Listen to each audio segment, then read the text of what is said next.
Hi everyone, and welcome to the GCR Connect Showcase for 2024. Really excited to have you all joining us today. My name is Kirsten Boggs, and I will be facilitating the showcase today. So before we get started, I would like to acknowledge the traditional custodians of the lands in which we are all dialing in from today. For me, that is the lands of the Gadigal people of the Eora Nation, and I pay my respects to elders past and present and extend that respect to any Aboriginal and Torres Strait Islander people joining us today. I'd also like to acknowledge that sovereignty was never ceded and that this always was and always will be Aboriginal land. So I'm just going to give a really quick update on the activities and what's been happening in the GCR Connect space for the last year or so. And just a reminder what GCR Connect is all about. Essentially, it's a network for supporting, empowering and promoting genetic counsellors in research. And we have been running since 2022 now, which is super exciting that we've been running this network for a couple of years. So we do have a committee, both myself and Tat Yanez are co-chairs of GCR Connect, and then we have various other members who form up that committee and, bringing a wealth of experience and knowledge and sort of in different pathways of genetic counselling research. So you can see there that we have PhD candidates, plus we have people who are working in clinical research, so really a really good breadth of people representing the genetic counselling research community. So do, I guess, reach out to us if you have thoughts, comments, anything to do with GCR Connect. Obviously myself and Tat are around, but there's the other committee members as well. And we do have the GCR Connect email address, which you can contact us on, or otherwise you can email us separately if you prefer. So our activities to date, so GCR Connect became a subcommittee of the ASGC in 2024. And we established a community of practice page, which is on the HGSA website. And I guess for members who are not yet aware of or haven't seen that community of practice page, I really encourage you to jump online and join that community, given that that's basically our main way of communicating with our members now. So any activities or events or anything that's happening in the GCR Connect space will be on that community of practice page moving forward. So we have had a number of end of year showcases. So these are becoming annual events, and obviously we're having one today, showcasing research from different GCs across Australasia. I guess the plan would be to have another one of these in 2025. So if you are interested in presenting your work, please do get in touch with us to put that together for the end of next year. Our PhD candidates who are part of the committee started a PhD virtual coffee catch-up session to support genetic counsellors who are undertaking PhDs. And they had their first event in November of this year, and the feedback was that was incredibly successful. People really enjoyed being able to do that. And so we are planning to have more of those next year in 2025 and beyond. We have also had a number of educational webinars, so you might have seen these being advertised through the ASGC monthly webinars, with continued focus on research education. And there's been a number of different topics that we've discussed, including research methodologies, HREC processes. We also had one on certification in research quite recently, which was quite successful. So a number of different educational webinars, and we'll continue to do those into 2025 as well. Ongoing plans for next year, we're actually exploring options given the success of the PhD virtual coffee catch-ups, looking at virtual research supervision, I guess, having smaller groups meet on a regular basis to talk through the challenges of working in across various research projects as a genetic counsellor, and also celebrating the wins. So we're looking at starting those at some point next year, so keep an eye out for those. And more engagement with academic GCs as well. If you do have any ideas and things that you would like GCR Connect to focus on for 2025, again, please do get in touch with us and let us know. So if people have questions, please do feel free to put those in the Q&A section. Otherwise, I will move on to our fantastic showcase. So onto our GCR Connect end of year showcase. So we have 4 amazing GCs presenting today, with 2 presenting together. So firstly, we've got Dr. Janya Veers and Dr. Fiona Lynch presenting on how should we implement genomic newborn screening, Australian public perspectives.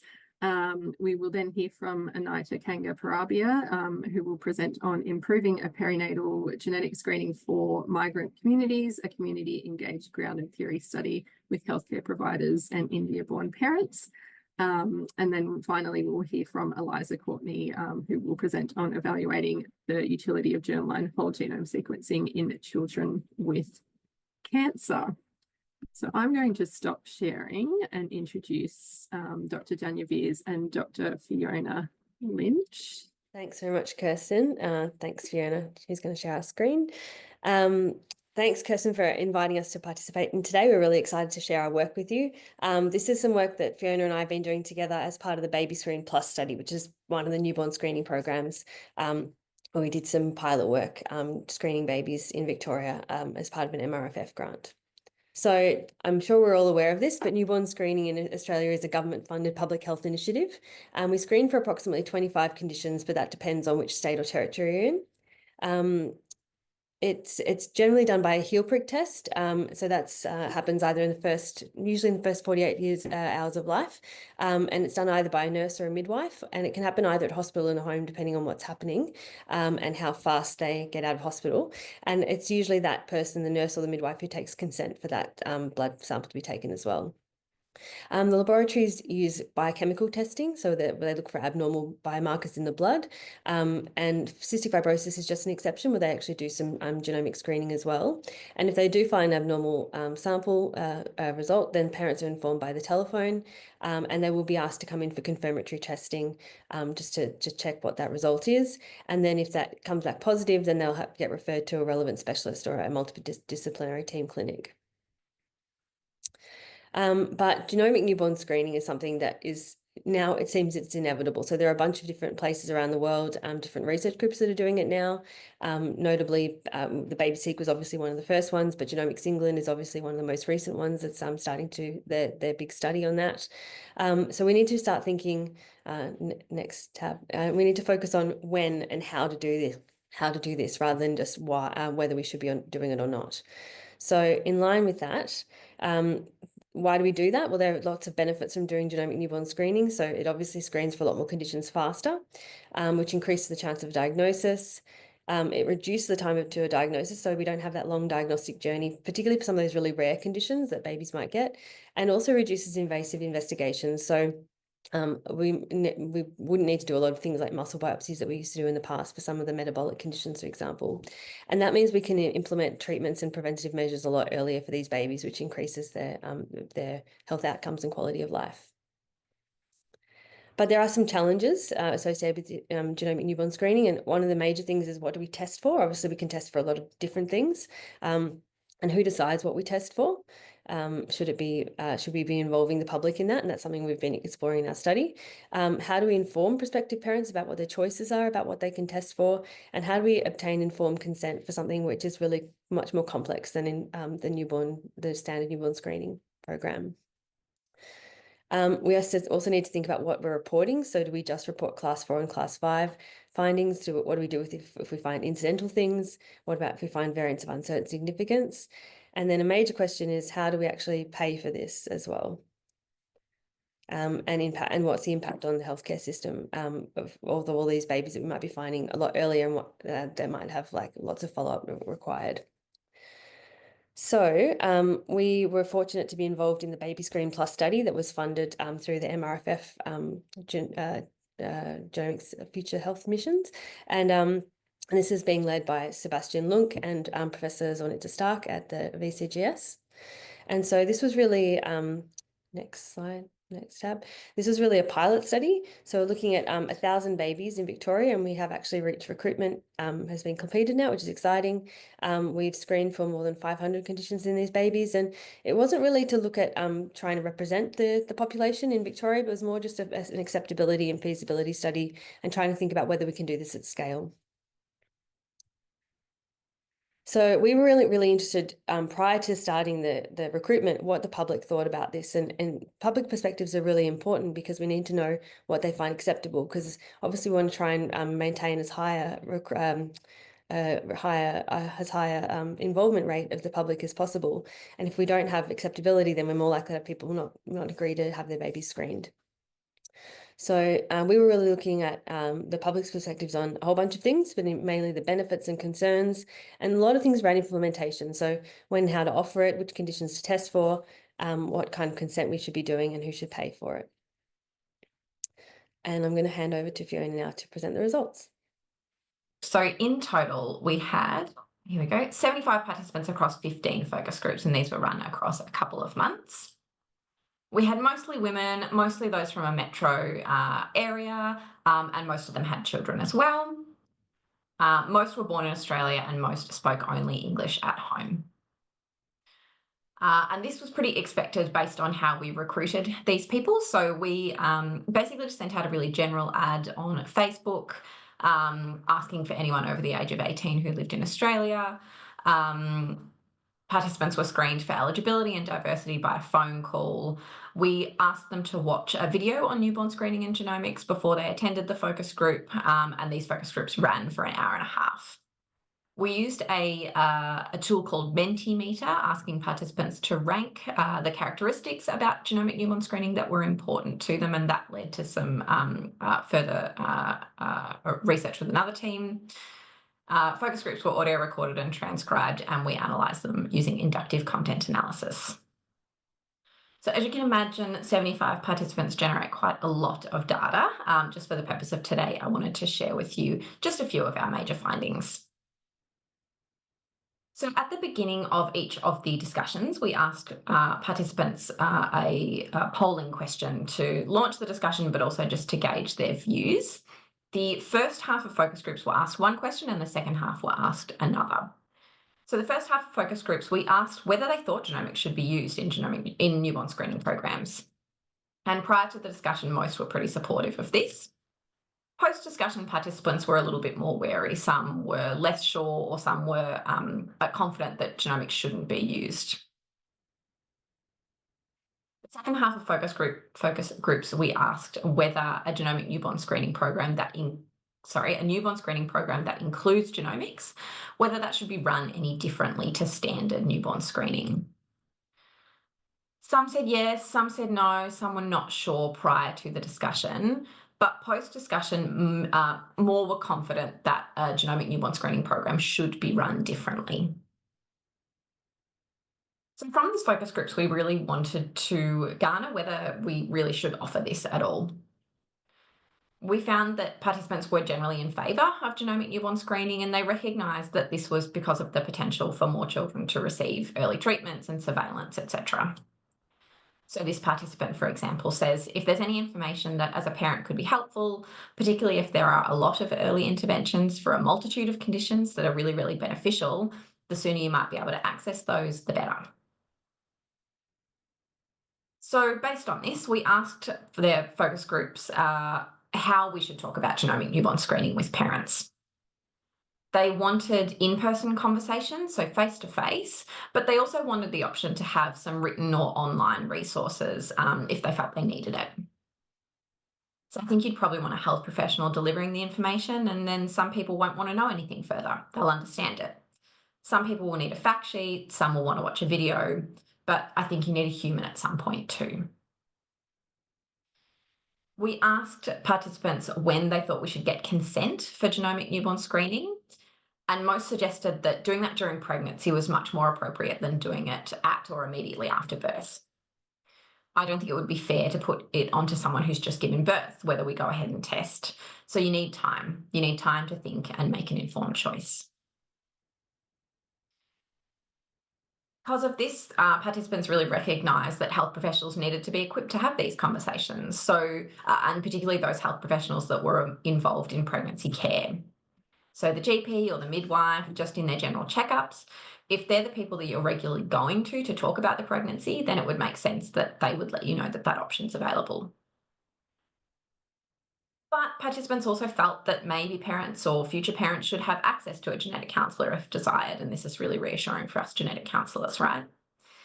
So perhaps if the information is going to be delivered by non-genetic counsellors, whether there's like a national genetic counsellor hotline that you can call if you had further questions and you didn't understand something, you could speak to an expert. So we also asked participants which conditions we should include in genomic newborn screening. Some felt that everything should be screened for. I would just want as many conditions as possible to be tested, treatable or not treatable, severe or not severe, anything that can be included. But other participants assumed that we would need to prioritise some conditions over others, whether that was for practical or for financial reasons. Participants really wanted health professionals or people with lived experience of particular conditions to be making these decisions.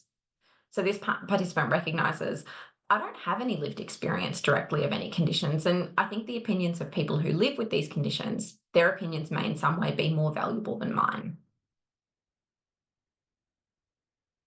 Some participants felt that only treatable conditions should be included, and this was because they felt because of the negative psychological impact that this might have on parents or on the child. So we know that we can screen for many different diseases, but we don't have treatments and cures for many diseases. So you're potentially sort of coming up with a genetic diagnosis at a young age for a young child, with the parents then being faced with not having any treatment for that child. But other participants felt that they wanted to know about those untreatable conditions, and they felt that this was important, even if there wasn't a treatment available, that it would allow parents and families and even children to access support and plan for the future. I think it's important not to just identify cases where there is a treatment, because if you do have a child that has a terminal diagnosis, it's still important to find out what it is. We asked participants about whether they thought adult onset conditions should be included, and again, opinions were mixed. Some felt that this might be beneficial. I think even if it's something that's going to affect someone later in life, it should be detected early in childhood, because it could be a family history there that could be detected, so it could have potential impact on other family members. Some felt this wasn't appropriate. I think that that's something that adults should be allowed to decide for themselves. I don't think it's up to the parent to decide that it's their right to obtain that information. Irrespective of their opinions on this, if we ask them to prioritise particular conditions, most agreed that childhood onset conditions should be the ones included. We also asked participants to consider things like severity of conditions, and some felt that only severe conditions should be included and should be disclosed. The most important ones would be the more debilitating conditions, anything that's going to affect my child's mortality and anything that's going to affect their ability to have a normalish life. Others felt that they would still want to know about mild conditions. Just because something's considered mild doesn't mean it may or may not need support in future. So I think these focus groups really show that there is obviously huge potential benefit from genomic newborn screening, but there are challenges, and members of the general public really recognise this. Overall, the public suggests that early information provision is really important in order to support people making informed decisions, and having that information in various formats would be really beneficial. And they felt that the conditions included in genomic newborn screening shouldn't necessarily be limited to treatable severe childhood onset conditions, but that we might also include or consider including untreatable, more mild and later onset conditions. And we were able to use these findings to help inform the way the baby screen study was implemented and run. As Dania mentioned, recruitment has just completed and analysis is still ongoing there. Big thank you to all of our co-authors, our many, many participants, and more than happy to take any questions. Thank you so much, Fiona and Dania. Fantastic presentation, such interesting work. If people have questions, so we're going to do questions after each presentation, if you could pop them into the Q&A function, and we'll do our best to answer as many questions as possible. So nothing in there yet. So while I wait for people to think of some questions, I have come up with questions of my own because I just think this is so interesting. When you were talking to people about, I guess, the interventions, you know, they wanted conditions screened for that had interventions. Was there any kind of exploration about what an intervention meant to them? Because obviously there's, I guess, different scales of, you know, total cure for something versus, you know, putting things in place in terms of therapies to kind of help with quality of life, but not cures. Just wondering if that was explored. Yeah, definitely. You're happy for me to take that, Fee? Yeah, it was definitely something we definitely didn't prime them with that. We let them think about on their own bat what an intervention might be. It was really interesting that people were really thinking about early intervention stuff like support for language and interactions and things like that. So the kinds of stuff that people who might have like kids who might have intellectual developmental delay or autism might have, they were kind of really interested in that sort of stuff, as well as the treatability aspect. So they had a much broader definition of treatability than we sort of generally think about when we're thinking about that in the clinical sense. Super interesting. Any questions from our audience? I think one thing that I found really interesting was the fact that the lack of treatability was so prominent. Like they were very keen on the non-treatable stuff as well, which was much more than I was expecting, to be honest. And I think we didn't say, but that we did have quite a few people. There were more people than we'd expect who were both on maternity leave and also who had a child with a genetic condition. And so I think that might have informed that a little bit, because I think that particularly the people who have a child with a genetic condition were sort of, a lot of them probably weren't very treatable things, so they would have liked to know those earlier. So I think that helps inform the study a bit more. Right. All right, Eliza, you've got your hand up. Yeah. As a panelist, if you want. I'm sorry, I can't access the Q&A box, so I have to do it by voice. That was a really interesting presentation, and gosh, I could ask you a million questions, but I'll only ask one. You kind of touched on it, Dania, a little bit about, you know, asking people about their background and understanding of things.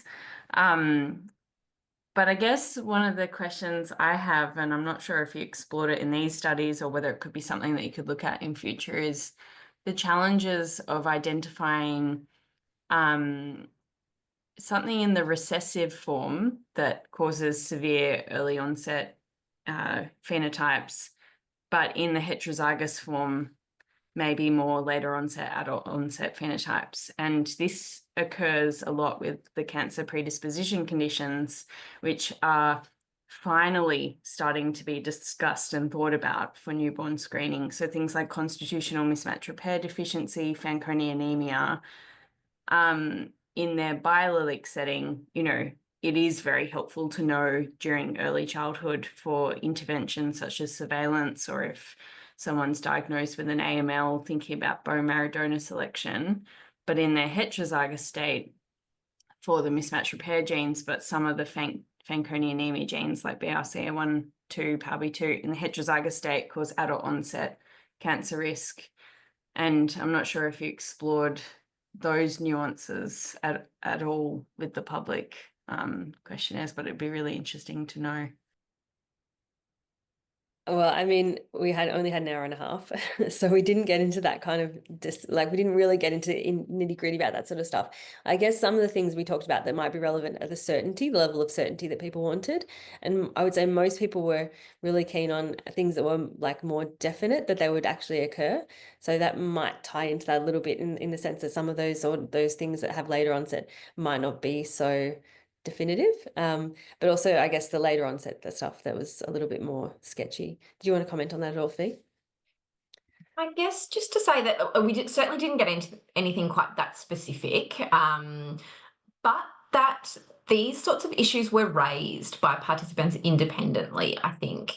Not, linked to a particular condition or a particular gene, but in more general terms. So yeah, they talked about, well, what happens if it's a condition where we don't know whether the onset's going to be at 6 years old or at 60? Is that something that we still want to include? Those were certainly discussions that people were having independently of us saying, here's X gene and this is how it operates. Something that people consider when they're making these decisions. Super interesting. Thanks. There are some questions in the Q&A. Do you want us to? Yeah, I can present those to you, and then if you can answer. So we've got a question. The first question I can see is, what did participants think about how the data should be managed after newborn screening? Yeah, it's an excellent question, Alison. Thank you. We didn't really explore that in that particular study, and that's because we're actually just been doing focus groups with members, people who are part of the Baby Screen Plus study, who participated in it now, and we've been talking to them about what they think about using that data as a lifetime resource. So we've just collected all that data. We're exhausted. We've just finished our focus groups last week, and we're mining through that at the moment. So hopefully next time we talk to you, we'll have more information to discuss. Right, and maybe one more question. So the next one was the option to have different levels of newborn screening similar to carrier screening, example 3 gene extended, discussed at all. If the preference is to set up genomic newborn screening differently, could this be an opportunity to let that personalised care come through? Do you want to take that, Fee? Yeah, absolutely. I think this particular idea came up more, and some of the data that we didn't present was about participants' thoughts on funding, how this should be funded, whether we should be asking parents or future parents to pay for it. These sort of discussions came up if we were talking about, well, maybe we offer something like the 3 gene carrier test for free, or subsidised, but then there's an extended panel that parents can pay for. Those sort of things came up when we were talking about funding there. The other way that participants talked about grouping conditions were if we were asking or letting people make decisions about what conditions they wanted to know about, irrespective of how much it was going to cost, that you could bin conditions based on things like severity, age of onset, that kind of thing, to help with decision making more than anything, to sort of simplify that process.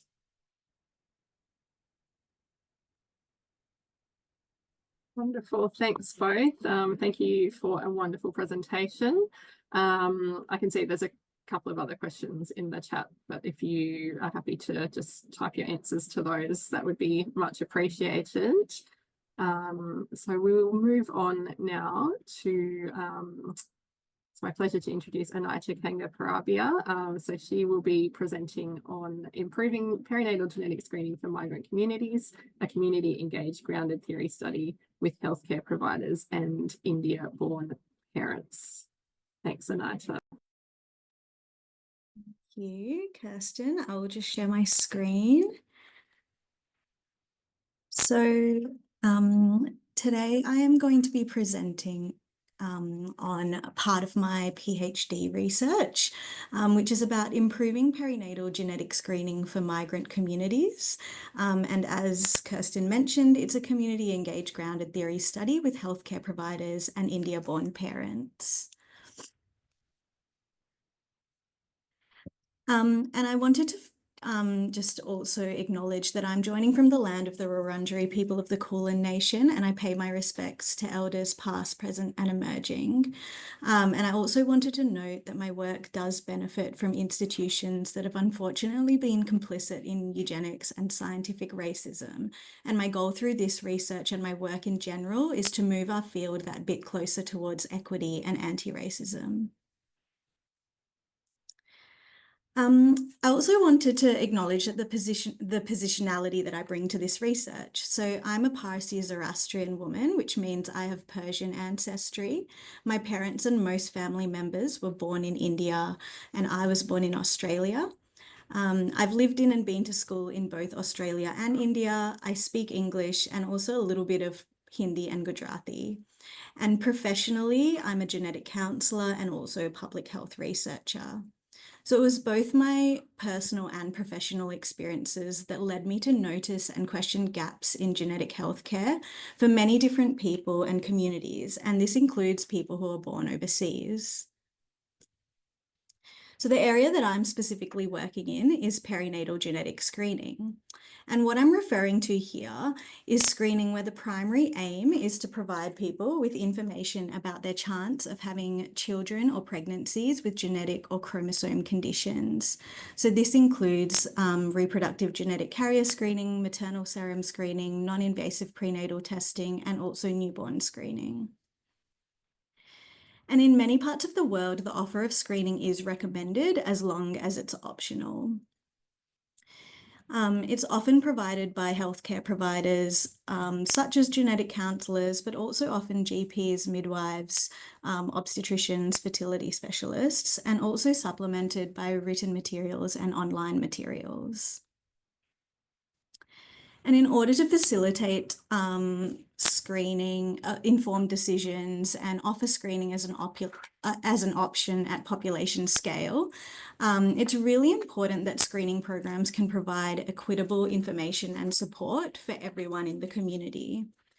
But we know that there are particular individuals and communities who have poorer healthcare experiences and outcomes compared to the broader population, and this includes people who are born overseas.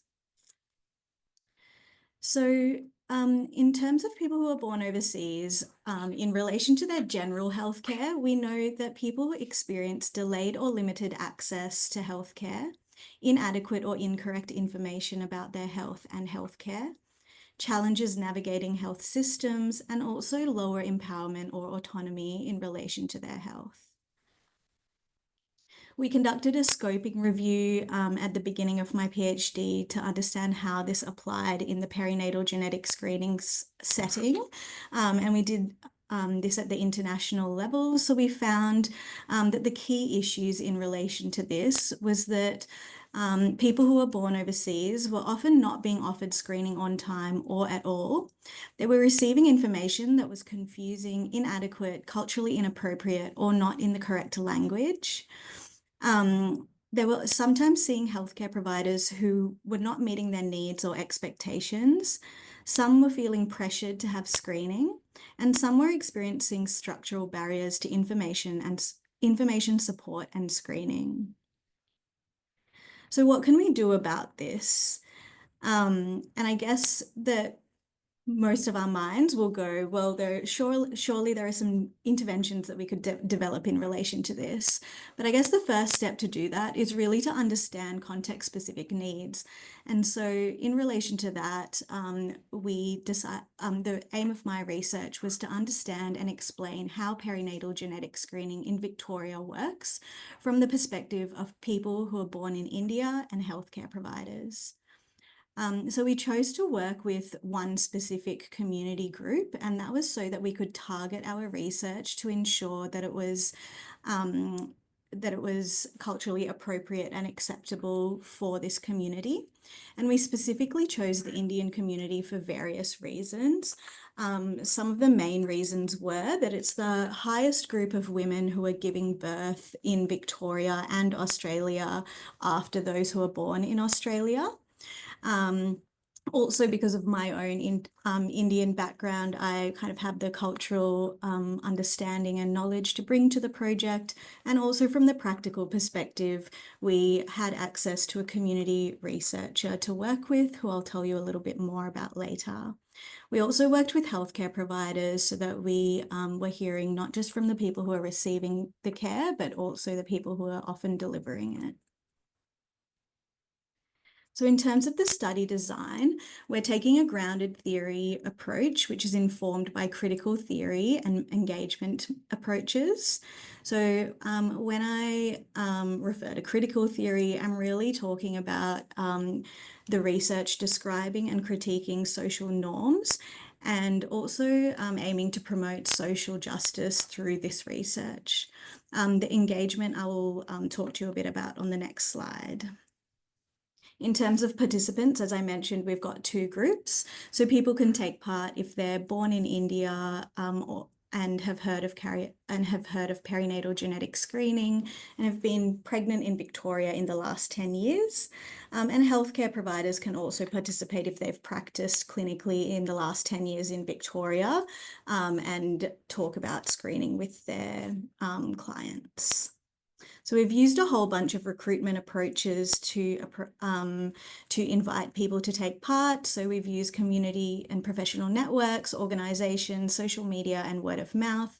And we have a whole lot of resources that have been used to support these approaches. For people who are interested in taking part, they can do so through an online anonymous qualitative survey or an interview, and we've provided both of these options to ensure that people can take part in an anonymous way if they feel more comfortable to do that, but they also have the opportunity to provide more detail through an interview if they feel comfortable.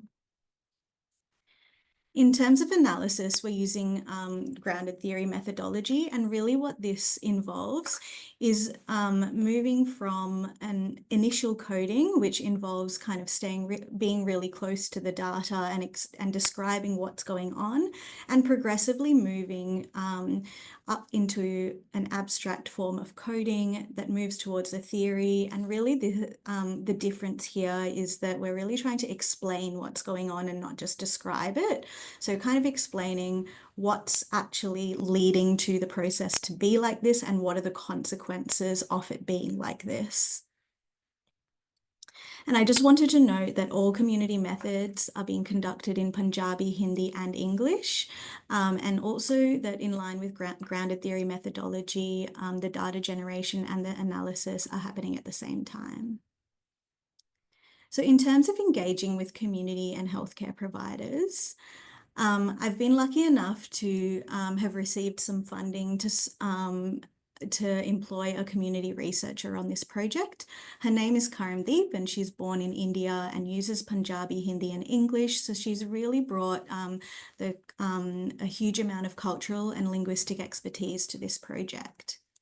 So she's been involved in reviewing and translating all community documents, co-facilitating a community advisory group with me, contributing to operational decisions, supporting recruitment, facilitating consent and pre-interview discussions with community, co-facilitating all of the community interviews with me, and contributing to coding analysis and knowledge translation. We also have 2 advisory groups. So one is made up of 7 community advisors who are all born in India and they have varying migration, pregnancy and genetic experiences. And we also have a second group of 6 healthcare providers with experience across genetics, antenatal care and general practice. And the advisors have been involved in endorsing the study design, piloting recruitment, consent and survey materials, informing the language that we use to describe both perinatal genetic screening and the research processes, supporting recruitment, and also informing result interpretation and knowledge translation. So in relation to what we've found so far, we've had 43 people take part and we've got a pretty even split between community and healthcare providers. In relation to participant characteristics, I won't go into too much. The main things to note are that in relation to the community, most people were born in North India, and they're currently residing in the west of Melbourne. And so we are hearing from a group of people who have had had access to maternity care in a particular region. And in relation to the healthcare providers, most of the participants so far have been genetic counsellors, but we do have a few participants from each of the other specialties as well. And just a note that those numbers don't add up because the one person took part in both a survey and an interview. So those are just some things to keep in mind in relation to the preliminary results that I'm about to share with you. So these results are kind of just some very early findings that we have found so far, and it's kind of not fully representative of what the grounded theory will look like at the end. But what we're kind of finding so far is that in relation to screening awareness, we've found that the community is saying that they're receiving quite inconsistent and fragmented information. So an example of this is Justine saying that she felt more aware in her second pregnancy. So she said, "I think I did not receive much information in my first pregnancy. I was more aware in my second." And then Ashna explained that "I just know about the NIPT test. Maybe being more aware of other tests would have made me feel more prepared for the whole pregnancy journey." On the flip side of this, the healthcare providers are reflecting on their role in raising screening. So they're kind of questioning things like, should I raise screening at all? When do I do this? How much detail do I go into? What do I do if people need more information or support? When screening discussions are happening, the community are describing engaging in these discussions about screening and the decisions to different degrees. So Simran said, "It's just routine tests. The midwife explained to me, you have to do this, this one, and then do a test." Ashna said, "We asked our GP all the information about the test, confirmed there are no side effects from taking the test. It was an easy decision." And Zara said, "The GP supported in providing information and resources on where to get the testing done. We did our own research as well through some credible sources." The healthcare providers have been describing challenges in having these screening discussions. And some of them apply quite broadly, and some of them are specific to working with people from migrant or refugee backgrounds. So for example, a midwife said, "It's upsetting when you don't have enough time or access to the right interpreter because that person is receiving less care or worse care than other people." A general practitioner said to do it properly, it would really take 15 minutes or a whole GP consultation, and there are many other antenatal issues to also address. A genetic counsellor said, "Many refugee families I have been involved with have financial concerns.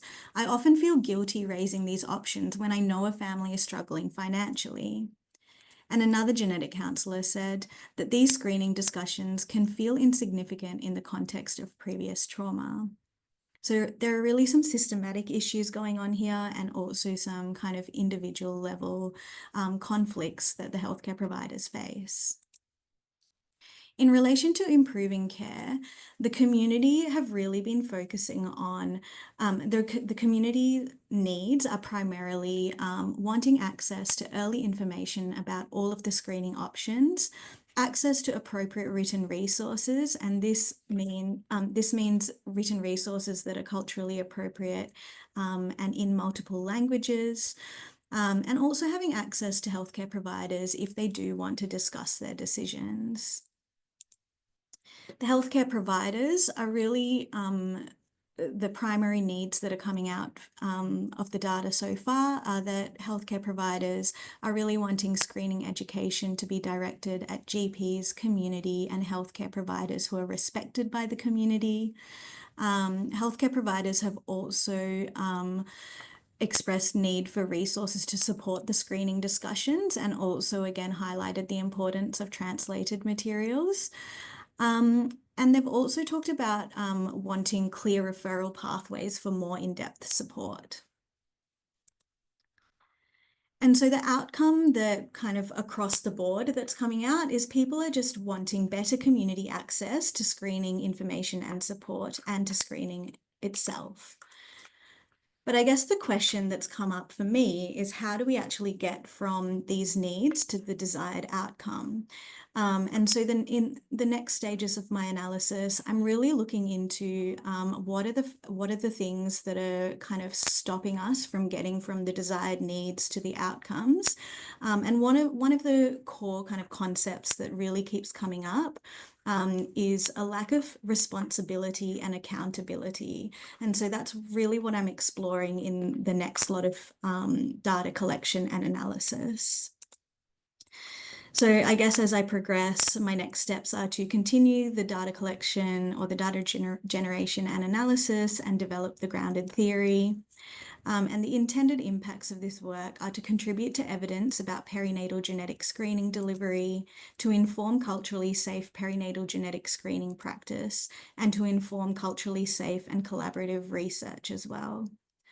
And a huge thank you to my participants, supervisors, the community researchers, advisory groups, colleagues, the groups that I've worked with, and I'm very grateful to the funding that I've received to do this work. I'm also still recruiting, so if you are have practiced as a genetic counsellor in Victoria in the last 10 years and have done any discussions about screening at all, I would very much appreciate hearing your thoughts about this topic. And I am happy to take any questions or comments. Thank you.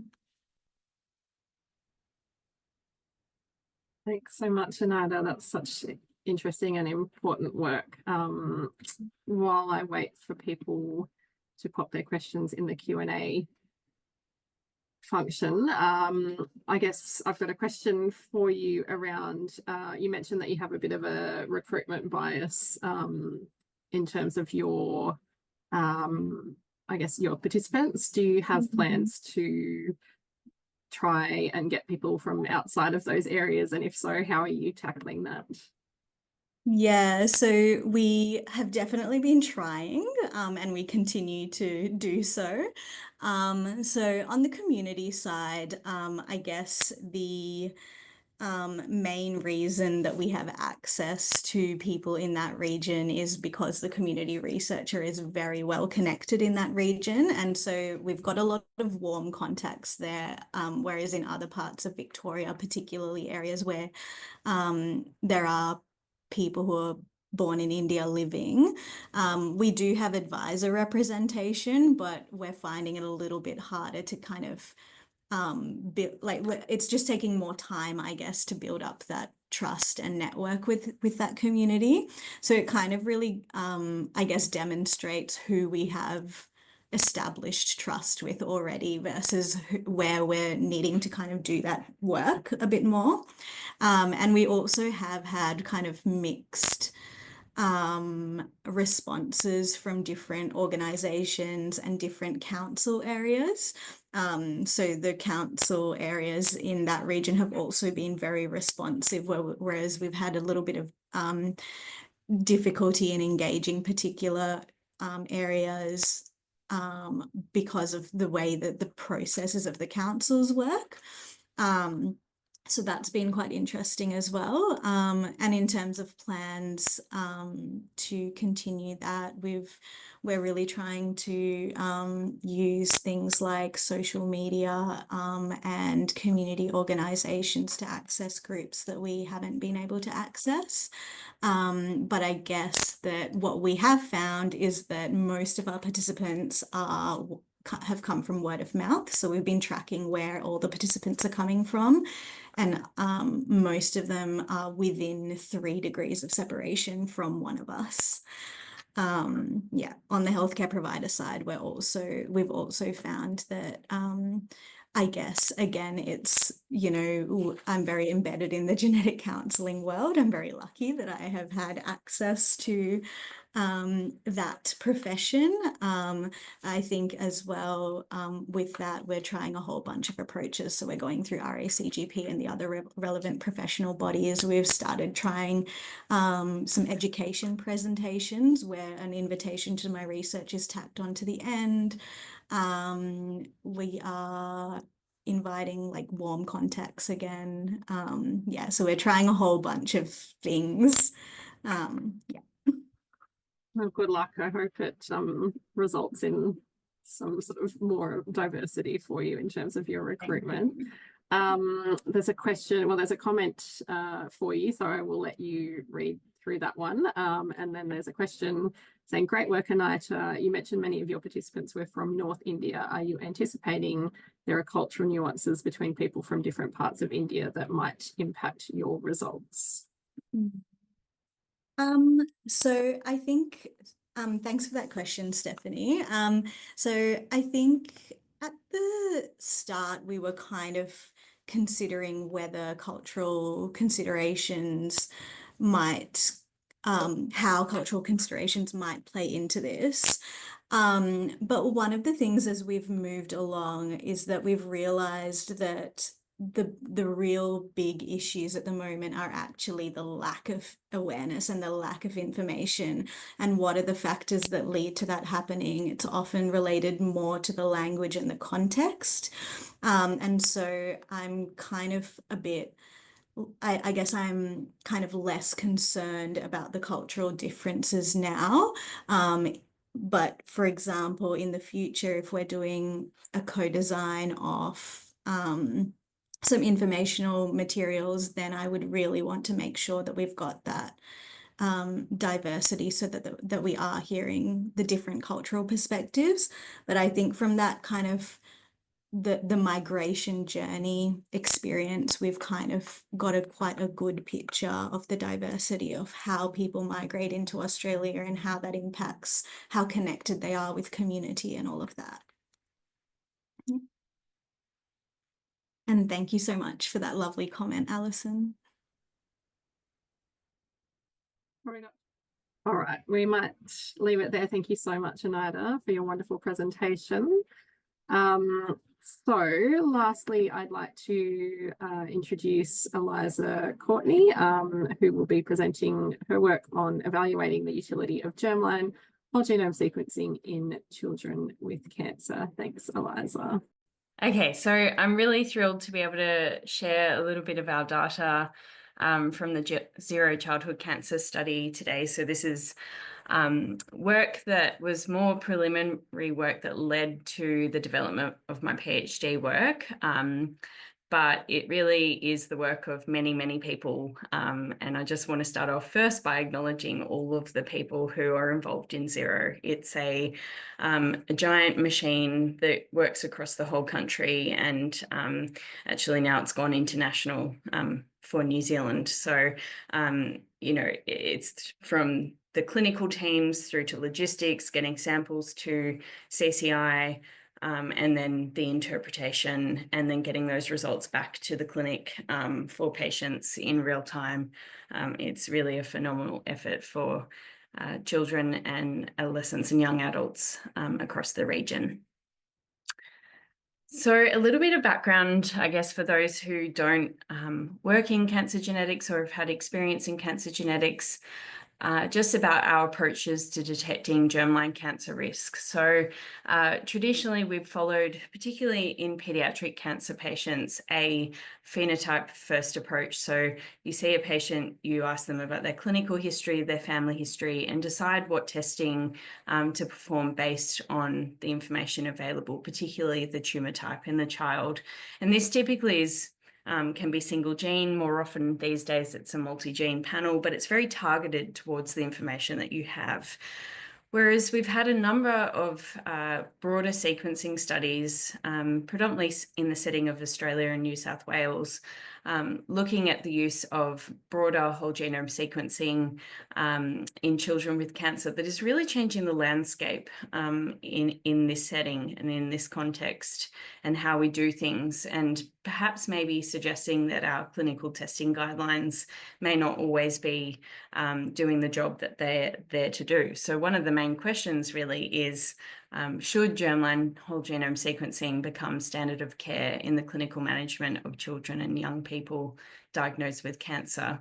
And so it's a question that we're trying to answer from multiple different perspectives. And so I'll be presenting just one of those perspectives today.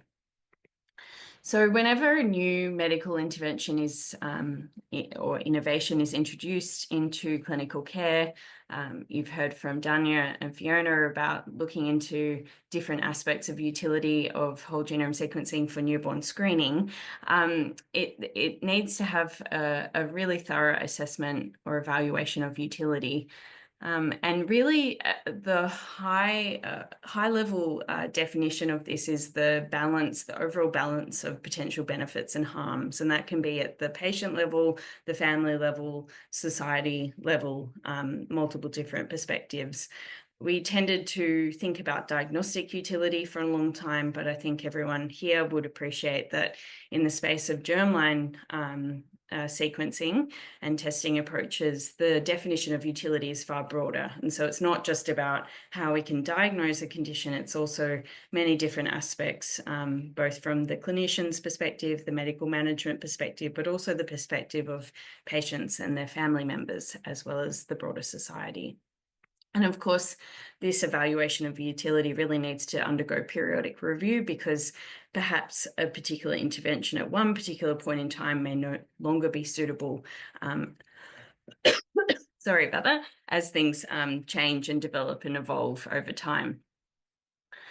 Now, one thing that is quite interesting and a bit different, I guess, in the space of cancer is that for sequencing, we often have sequencing of both germline material, but also tumor material.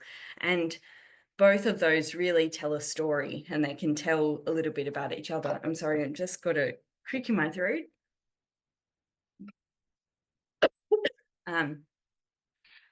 And so I think we've understood the utility of germline sequencing for tumor analysis, because it really helps us understand the origin of particular variants identified in the tumor, to understand what are the acquired variants that have happened over time, and perhaps might be particular drivers of carcinogenesis in that patient.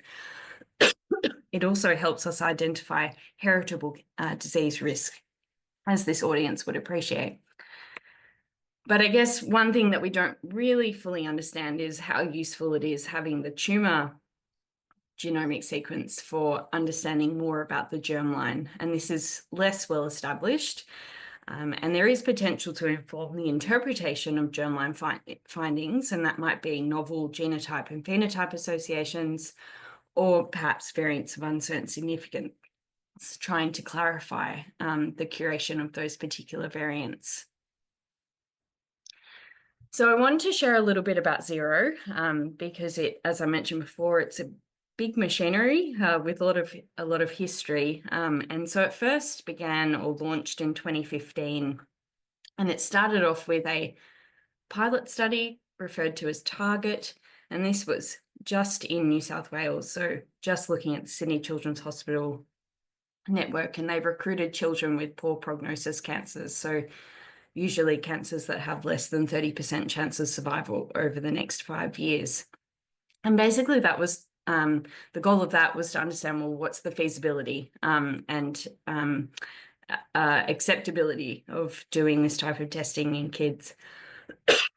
That was quite successful, and that led to the acquisition of some funding to expand that out nationally, and that led to the national clinical trial referred to as PRISM, which ran from 2017 to 2022. And again, this recruited patients with high-risk, poor prognosis cancers. But in addition, we also recruited children with rare cancers as well, because we had clinicians coming to us saying, we've got a child with a tumour, we really can't figure out what the exact diagnosis is. There's diagnostic dilemma. The pathologist can't really figure it out, and perhaps the molecular profiling available through PRISM may help clarify that. So then we ended up recruiting a rare cohort as well in PRISM. We recruited more than 900 patients in PRISM, and this really led to the expansion of this trial into the 02 trial, which actually opened end of 2022. But as you can imagine, with one clinical trial running across the country, opening a new one, we had to stage the rollout of this study. So we recruited in PRISM over 5 years about 1,000 patients, and we were looking at the prospect of about 800 patients per year with the opening to every child with cancer. So it was a very staged approach, controlled approach, so that we, could keep delivering this service, particularly for those kids with high-risk, poor prognosis cancers. And really, really excitingly, this has opened up into New Zealand of this year, so that children in New Zealand have access to this type of technology. So I just wanted to take you through a little bit of the patient journey in the 0 program.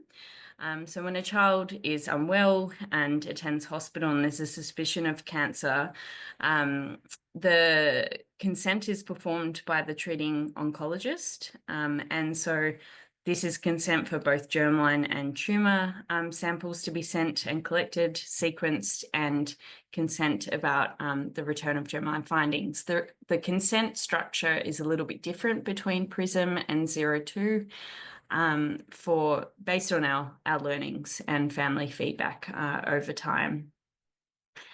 The samples, we have both tumour and germline samples, and they undergo a whole suite of profiling.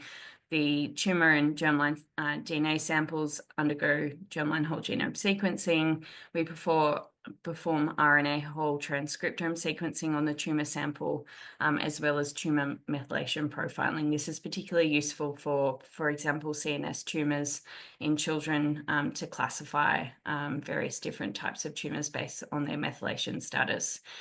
And there's other areas that we're looking at and have been working on, such as high throughput drug screening, liquid biopsy monitoring, and the development of PDX models to try and actually test these targeted therapies in models of the derived specifically from that patient's cancer. The reports are sent back to the treating oncologist who's consented the family for the testing. And this is both a germline and somatic report. And then if there is a reportable germline finding identified, this is not a NADA accredited test, and so these findings need to be confirmed. And so it's recommended for the family to be referred to the genetic service, and that is handled by the genetics team. So the first thing that we wanted to ask is, well, what is the prevalence of germline cancer risk in this cohort?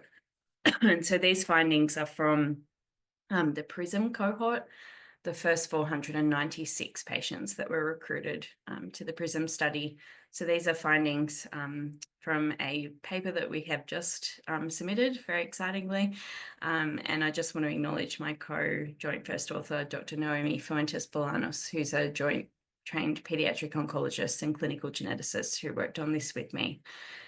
We identified 15.5% of patients with poor prognosis cancers having germline pathogenic variants. So this is 77 patients of 496. And interestingly, almost half of these patients actually didn't meet the clinical genetic testing criteria for the gene in which the germline pathogenic variant was identified. So this really highlights that perhaps clinical genetic testing criteria may be missing important germline risk information, both for children, but also their family members. And you can see there in the chart in the bottom left, this rate of germline pathogenic variants really remains high across the cancer subcategories. So even for hematological malignancies, which historically have not been thought of as being particularly driven by germline cancer risk, it's still a reasonable proportion there. And you can see the dark shading is related to cognate cancers. So that's where we know that there's a well-established relationship between the germline pathogenic variant and the cancer type. But there were still findings that were identified in cancers that were not cognate. So either it may have been that that's just a coincidence that that cancer has happened in that patient, but they've also been found to carry a germline pathogenic variant that may have cancer risk implications for other types of cancers, or it may be suggesting that there might be some novel relationships and genotype-phenotype associations that may not be so well established in pediatric cohorts that require further investigation. And you can see there in the chart on the right-hand side, this shows the gene spectrum in which the germline pathogenic variants have been identified. And unsurprisingly, TP53 has the highest rate there across the various different cancer subcategories. And there's some usual players in terms of pediatric cancer risk, things like biallelic PMS2 causing constitutional mismatch repair deficiency, particularly in CNS tumours, are important. NF1, SMARTB1, DICER1, etc. But you can also see that there are some, what we typically think of as adult onset cancer predisposition variants. So things like CHEK2 variants, heterozygous MUT-YH variants, ATM, BRCA2, etc. So as I mentioned before, we do find some findings that we weren't expecting based on the patient's diagnosis. We classified the findings as being of high clinical value based on their actionability. Because often in germline sequencing studies, what you have to be careful of when you're looking at frequency rates is sometimes they include a whole range of heterozygous carrier status in those frequency rates. So we wanted to really clarify what are the findings that are of most clinical value. And we still had a really high rate, so 14.1%. So that's still greater than 10%, which is the typical threshold for testing in the cancer genetic setting. And this was in 70 patients. And this included monoallelic variants in genes associated with autosomal dominant cancer risk, as well as biallelic variants in genes associated with autosomal recessive conditions. And these were constitutional mismatch repair deficiency and Fanconi anemia. So you can see in that chart on the bottom there, the most common or frequently identified types of conditions were heterozygous germline pathogenic variants associated with highly penetrant autosomal dominant conditions. But there was still a range of other types that were identified at less frequent rates. So the next question is, well, what does the tumour tell us about the germline? How can we use the tumour information to try and infer or understand more about the contributing role of the germline pathogenic variant identified? And so we found that 53.2% of the tumours had features that were supportive of a causal role of those particular germline pathogenic variants. And so you can see there in the chart on the left-hand side, there were the red line is the group where there was no evidence in the tumour of that particular germline variant playing a role. But most commonly we saw second hits, and these were in genes that are tumour suppressor genes, where you tend to see biallelic inactivation of the gene in the tumour tissue. So you have a second acquired somatic variant in the alternate wild type allele. We also had some tumours demonstrating biomarkers of activity. And so these can include things like tumour mutational burden. So in disorders like constitutional mismatch repair deficiency, where there's a inherited deficit in being able to correct DNA mismatches in the sequence. you see a really high acquisition of mutations across the whole tumour genome, and this is referred to as high tumour mutational burden. And we also use things called mutational signatures, which help us look at or visualise the types of variants that are identified in a tumour. And we know that there are certain signatures associated with certain deficits in different repair pathways that can help us understand those germline variants a bit more. And then we see in that middle chart that the second hit type is most often a deletion event. So that's either loss of heterozygosity, so loss of the whole chromosome, or copy neutral loss of heterozygosity.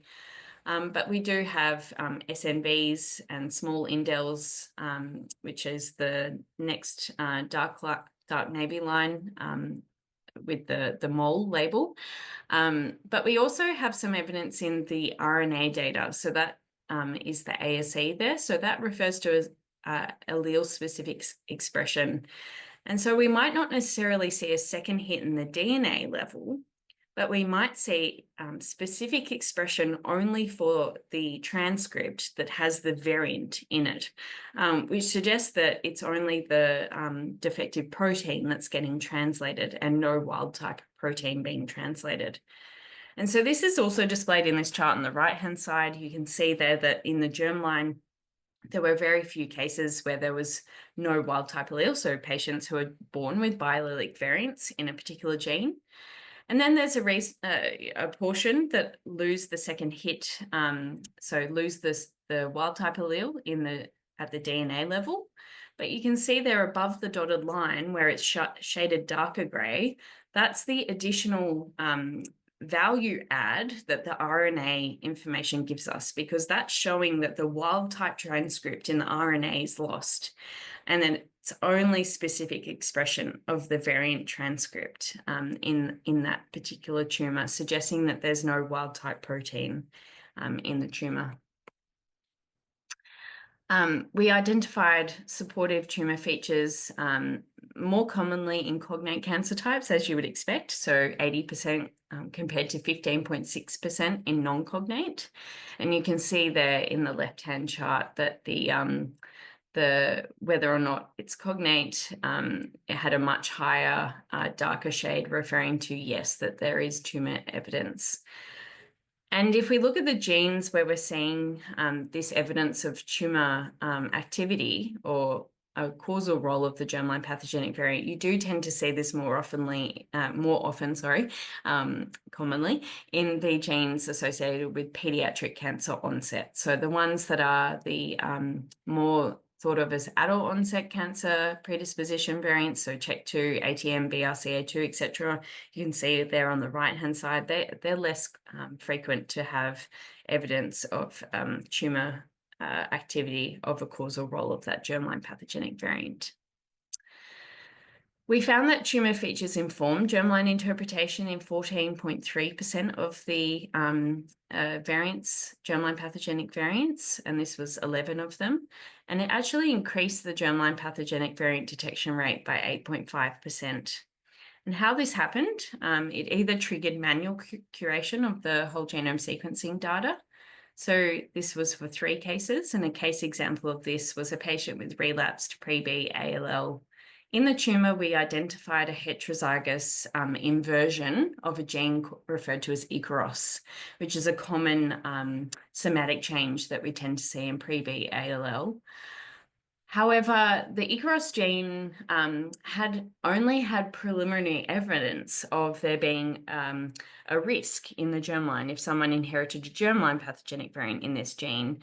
And so the gene actually hadn't made it onto our virtual panel. So we have a germline gene of interest list that we apply to the germline whole genome sequencing data.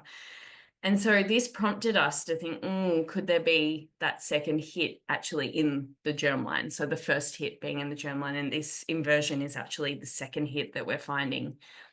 And it turned out to be the case. So we identified a germline variant in the Icaros gene. This was a splicing variant, and we were able to go back to the tumour RNA data to check that, yep, this splicing variant does impact splicing. The second way that tumor features helped us understand the germline is by impacting variant classification. So for example, this malignant rhabdoid tumor, we identified a SMART-B1 tandem duplication of exon 6 to 7, which is a bit of a tricky variant type to classify. However, in the tumor, we identified chromosome 22 copy neutral loss of heterozygosity. So what that means there is that where the variant is, that section actually gets copied over into the chromosome that carried the wild type allele. So you're duplicating the variant. So this information actually helped the clinical laboratory reclassify this variant to likely pathogenic, and everyone here would understand that that is really helpful for families to have an appropriately classified variant. It also helped us understand potential causal roles in non-cognate cancers, and this was the case for 5 patients. An example of this is neuroblastoma, where we identified heterozygous BRCA2 germline pathogenic variant, typically associated with adult onset cancers such as breast and ovarian cancer. And in the tumor, we identified a mutational signature 3, which is associated with homologous recombination deficiency. So this helped us understand, could there be a causal role of this particular germline pathogenic variant in this tumor? And when we look at the clinical translation of these germline findings, interestingly, we went to the genetic services and asked them, well, were you aware of these particular germline findings before the PRISM result was reported? So not before the patient was enrolled onto the PRISM study, but before they were reported. And the germline pathogenic variants were detected in 52.7% of the patients first by the PRISM study. And you can see there that the germline variants identified by standard clinical pathways do tend to have very obvious clinical features during childhood. So things like neurofibromatosis type 1, diagnosed clinically based on physical features such as cafe au lait macules. Whereas the variants identified first by PRISM really didn't have these obvious clinical features during childhood. So they're the ones that really benefit from this universal screening. We identified that the germline pathogenic variants first identified by PRISM, about 2/3 of the patients were referred to genetic services. Those who were not referred, a couple of the patients were deceased. And so I guess that's a learning for oncologists, is that this is still really important information for families, and they need to still refer families even in the case of patients passing away. Another family had moved overseas, for example, where contact was no longer available. Of those who were referred, most underwent clinical confirmation testing in the patient. Interestingly, 2 variants were classified as variants of uncertain significance by the clinical testing laboratories. And most of those patients or families who were recommended to undergo cascade testing underwent it, of those who had the clinical confirmation testing. So of those families that were referred, there's really high interest in undergoing cascade testing. But if we look at it at an overall cohort of those variants first identified in PRISM, the cascade testing rate in first degree relatives is about 51.3%. So there's definitely room for improvement there. So in summary, our tumor agnostic and multimodal approach yielded a high rate of clinically actionable germline pathogenic variants in children, adolescents, and young adults with poor prognosis cancers, although some of the findings are only actionable during adulthood. And so it became really important information for family members at that immediate time. It does support a broad genetic screening approach in this patient population as standard of care. And the paired data is really, really helpful. It increases the germline pathogenic variant detection rate, and it really aids in genetic counselling for the families receiving these results. And when we think about what are the next steps in zero germline, and these are really the next steps in my PhD that I've been working on. And so this will be, hopefully I can present this at another time, because it's more the qualitative side of our research, is looking at clinical utility from the perspective of oncologists and genetics clinicians. So we are using they're non-validated utility measures, but they are based upon the measures made available by the CSCR consortium in the US. And so this is asking oncologists how useful the results are for the management of their patient.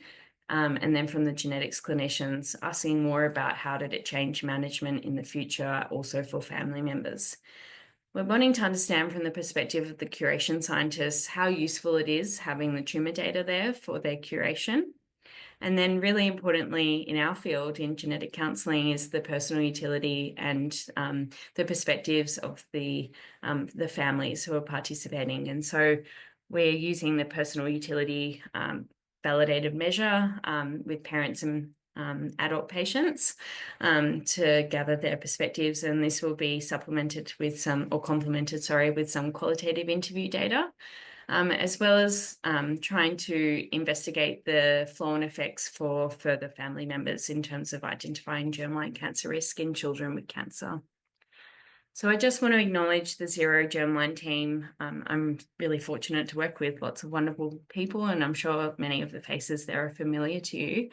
And the study that most of this data is included in is available on medRxiv. So if you're interested in having a look, it's just there on the right-hand side.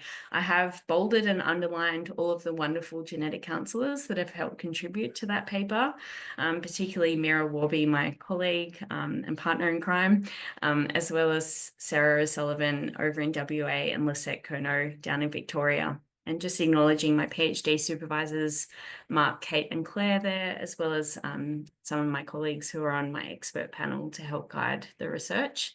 But really importantly, as I mentioned at the beginning of this talk, Zero is a huge machinery of amazing people that are really dedicated to helping children and their families who are diagnosed with cancer. It's a very traumatic experience for these families, and Zero has really provided families with a lot of hope. And so hopefully we can keep continuing to offer this into the future. And obviously our funding partners and supporters as well. Thanks, Eliza. Brilliant work. Huge amount of effort from the sounds of things. While I wait for people to pop their questions in the Q&A, we've got a couple of minutes for questions. If anyone had anything that they wanted to ask Eliza, I guess my question is, I was struck by the figure that you presented that, nearly 50% of these cancers would not have met the current testing guidelines. Do you have plans to update those guidelines based on these findings? Yeah, that's a really excellent question, Kirsten. So one of the challenges is that actually EviQ clinical testing guidelines, which are our cancer genetics guidelines for Australia, and New Zealand also uses them, is that it started off being very adult focused. And thankfully in the past couple of years, we've started the Pediatric Reference Committee. But each of those protocols and testing guidelines, it takes an enormous amount of work, and it's purely voluntary.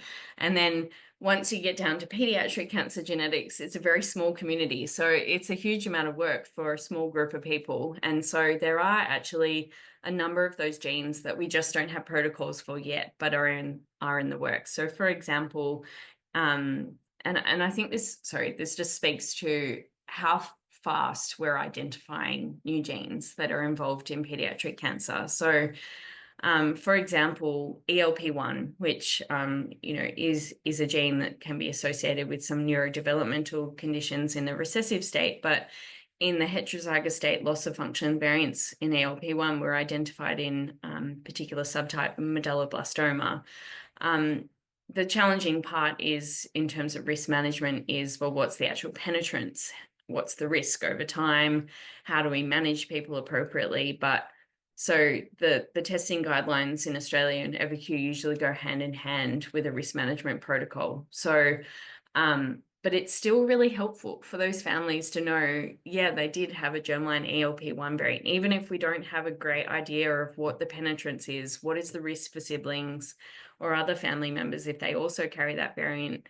Knowing that, okay, this is the key driver of this tumor really helps alleviate the concern, you know, in certain families. So there's still quite a lot of utility in understanding that information. Of course, all of the adult onset variants are also, you know, you're not going to have guidelines that say test these for in kids, and that is a challenge. And you know, there are international efforts, because the problem is pediatric cancer is rare. So, you know, all of us often work in rare diseases, and we all know how hard it is to get enough data to support something. So we need international collaboration to get enough numbers to really understand, well, what is the risk during childhood?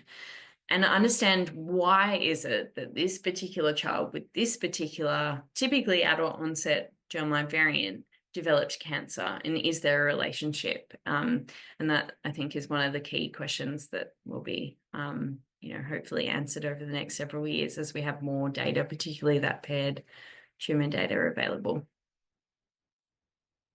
Great, thank you so much. Thanks for such a engaging presentation. We might leave it there. If people have questions for Eliza or for any of our other presenters, I'm sure they'd be happy to be contacted outside of this forum. I just want to take this opportunity to thank all of our presenters for today for such wonderful work and really highlighting how great it is to have genetic counsellors involved in all of these research projects and just all of the wonderful work that we are doing and achieving. So thank you once again, and thanks to all of our participants today for coming along and listening to these presentations. And as I said, you know, happy to be contacted, both myself and Tat as co-chairs, or you can email the GCR Connect email address, which is gcrconnect@asgc.org.au, if you have any suggestions for how you would like GCR Connect to support you moving into 2025.